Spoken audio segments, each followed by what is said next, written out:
Hello दोस्तों, आपका स्वागत है आपके अपने चैनल मनी मैनेजमेंट में। और मैं हूं सुशील। दोस्तों, आज का टॉपिक है कि आखिर शेयर बाज़ार की ज़रूरत क्यों है और एक इन्वेस्टर के लिए कंपनी का क्या मतलब है। दोस्तों, आज का वीडियो स्पेशली शेयर मार्केट में नए जुड़ने वाले लोगों के लिए बनाया गया है।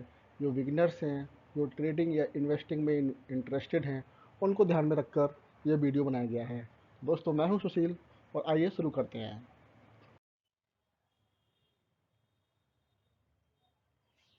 दोस्तों, समझते हैं कंपनी क्या है। हम बात करेंगे एक इन्वेस्टर के पॉइंट ऑफ व्यू से। वैसे कंपनी की बहुत सारी डेफिनेशंस हो सकती हैं, लेकिन इन्वेस्टर के लिए कंपनी क्या है वो समझते हैं।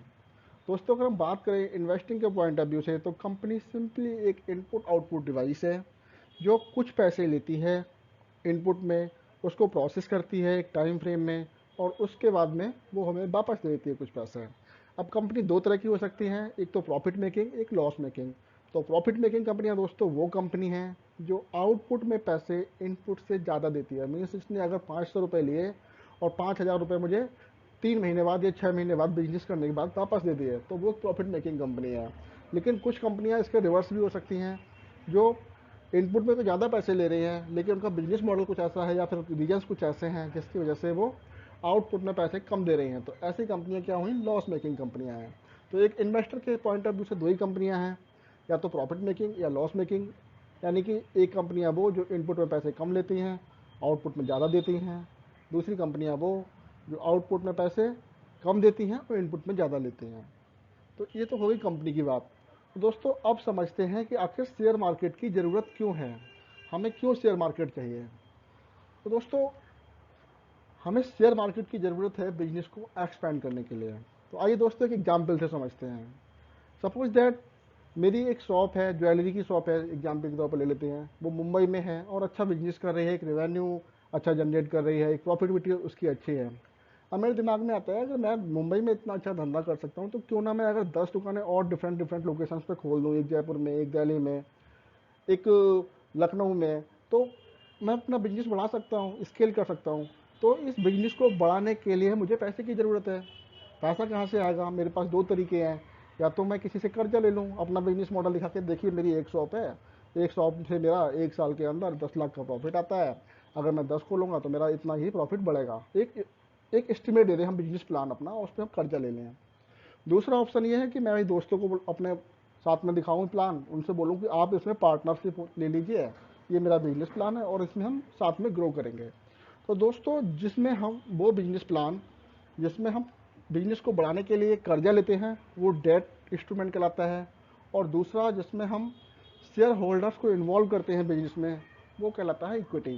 तो जो हमारे लिए शेयर मार्केट की ज़रूरत है, वो हमारे लिए इक्विटी वाले कॉन्सेप्ट पे आती है, जहाँ पर हम अपने बिजनेस में कुछ नए शेयर होल्डर्स को इन्वॉल्व करते हैं, कुछ नए दोस्तों को इन्वॉल्व करते हैं अपने बिजनेस मॉडल के हिसाब से, और फिर वो शेयर हमारे बिजनेस के अकॉर्डिंगली ट्रेड करते हैं। बिजनेस की जो वैल्यू है, बिजनेस की जो परफॉर्मेंस है, उसके अकॉर्डिंगली ट्रेड करते हैं।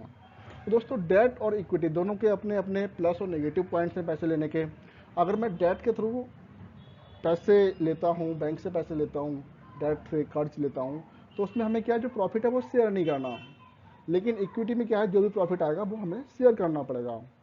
दूसरा क्या है, अगर हम डेट डेट की बात करते हैं, तो उसमें हमारा क्या हो जाता है कि जो भी आपका प्रॉफिट आएगा, उसमें से पहले आपको इंटरेस्ट निकालना पड़ेगा, या फिर जो आपका ईएमआई है वो निकालनी पड़ेगी।